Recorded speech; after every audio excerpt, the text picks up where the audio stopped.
सबसे पहले आप सब पत्रकार साथियों का, बंधुओं का, आपके चैनल्स के माध्यम से आप सबका और आपके चैनल का बहुत बहुत हार्दिक दिल से स्वागत करता हूं कि आपने अपना अमूल्य समय मेरे बुलावे पर आपने निकाला।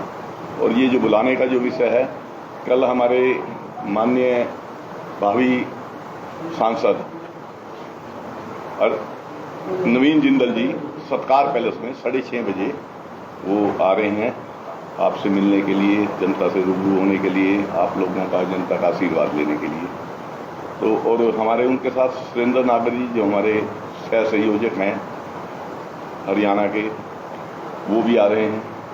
तो सबसे पहले तो मेरा बुलाने का विषय यही था कि मैं अपनी जनता से, जितने हमारे कैथल की जनता है जिन्होंने मुझे आशीर्वाद रूप में 14,000 वोट मुझे जो दी, मुझे सम्मान दिया, मैं ये चाहता हूं कि वो जनता जितने भी मेरे इसको सुन रहे हैं, जितने भी ज़्यादा से ज़्यादा मेरे भाई बहन माताएं जो भी इस चैनल के माध्यम से मुझे सुन रहे हैं, मैं उनसे आग्रह करना चाहूँगा कि वो अपना अमूल्य समय 6:30 बजे कल 14 तारीख को शाम को सत्कार पैलेस में वो आशीर्वाद देने, मुझे भी आशीर्वाद प्राप्त होगा। नवीन जिंदल जी वो उनका बेटा और भाई है, उनको भी आशीर्वाद देने वो आए। मेन मकसद तो हमारा ये है। दूसरा हमारा मकसद जो हमारा ये परिवार है, जितने हमारे इस परिवार में जितने पार्षद भी हैं जो आज ये आए हुए हैं, वो भी अपने हमारे परिवार का अंग है। बीजेपी परिवार से जुड़ा हुआ हमारा एक परिवार है। हमारा एक ये भी है कि हमारे जितने भाई हमारे पार्षद यहाँ हैं इस वक्त हैं, इनका भी ज़्यादा से ज़्यादा सहयोग इस निमंत्रण में मैं चाहूँगा कि ये ज़्यादा से ज़्यादा सहयोग ये भी इस निमंत्रण में दें, ताकि इस अपना जो हमारा ये प्रोग्राम है इसमें ज़्यादा से ज़्यादा संख्या में जो हमारा टारगेट है 2,500, 3,000 लोगों का, वो हमारा पूरा हो सके। तो कहाँ से आएंगे, तो कहाँ के लिए बुलाव दिया आपने? क्या मैंने मेरी अपनी कोर टीम थी, जो मैंने अपना इलेक्शन लड़ा था, उसमें मेरी जो कोर टीम मेरी अपनी थी, जो मुझे 14,000 वोट मिली, जिन लोगों ने प्रयास किए, जिन लोगों ने मेहनत की, वो मेरी अलग कोर टीम है। हर वार्ड से वो 20-20 बंदे लगभग हर वार्ड के, वो जो कर्मठ कार्यकर्ता वो मेरे कार्यकर्ता रहे हैं। अब तो वो पार्टी, जब मैं पार्टी में हूँ बीजेपी में, तो अब उनके लिए भी है। तो वो जो राम प्रताप गुप्ता के कार्यकर्ता थे, या मेरे भाई थे, मेरे चाचा थे, मेरे बुजुर्ग थे, मेरी बहनें थी, मेरी माताएं थी, वो जैसा मैं पार्टी में चला गया हूं, तो वो भी ऑटोमेटिक ही उनको भी ये लगता है कि हम भी उसका ही, मेरा अंग है तो वो पार्टी का अंग है। क्या दिक्कतें रही जो आपने आम आदमी को छोड़ना पड़ा और बीजेपी ज्वाइन की, क्या दिक्कत? देखो, आम आदमी को पार्टी को छोड़ने वाली जहां तक बात थी, कि जहां तक मैंने गहराई में देखा, तो मुझे वो जो सच्चाई, जो लोग मैं पहले सुन के मैं यहाँ उपस्थित हुआ था, वो सच्चाई मुझे नहीं नजर आई।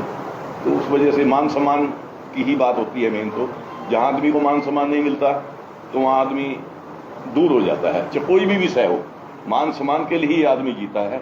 यदि मैं भी हूँ, अगर मैं आज राजनीति में आया हूँ, तो राजनीति में इसीलिए आया हूँ कि जो आज जिस मान सम्मान पे मैं आज खड़ा हूँ, कि पार्टी मुझे और ज़्यादा मुझे मान सम्मान दे, पार्टी में रह के मैं अच्छे कार्य करूँ, अच्छी अपनी जिम्मेवारी को निभाऊँ, और पार्टी भी मुझे उस मान सम्मान का जिसका मैं अधिकारी हूँ वहाँ मुझे लेके जाए। तो कितने लोगों की व्यवस्था वहाँ पर रहने वाली है, कितने लोगों को निमंत्रण दिया? हमने लगभग आइडिया ये है कि 2,500 2500 के लगभग लोग वहाँ आएंगे।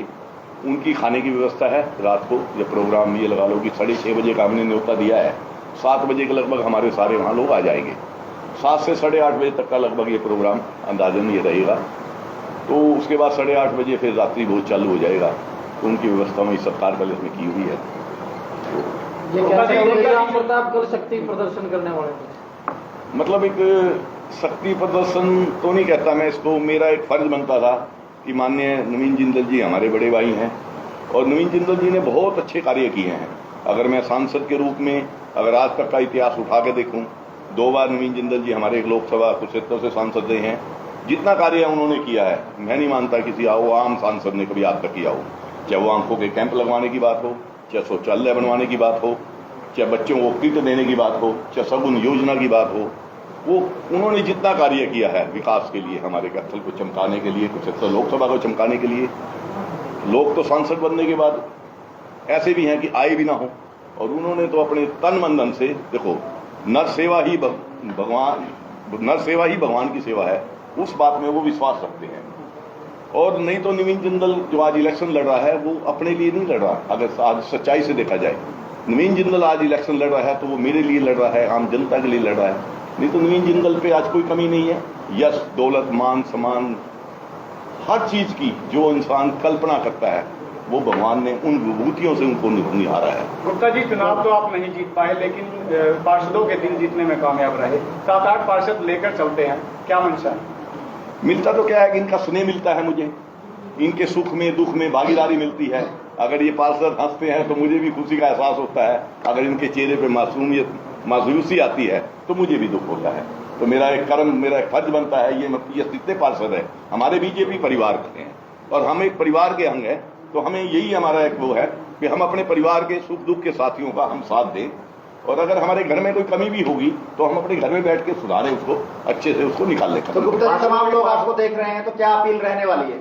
मेरी अपील तो यही है सभी बहनों से, माताओं से, भाइयों से, साथियों से, और सबसे ज्यादा मेरे भतीजे, लगभग 2000 बच्चे मुझे चाचा कहते हैं कैपिटल के, वो सबसे बड़ी मेरी कोर टीम है और उसमें मैं आनंदित भी महसूस करता हूं। जब वो रुक के मारते हैं वे चाचा प्रताप तो बड़ा मजा आता है।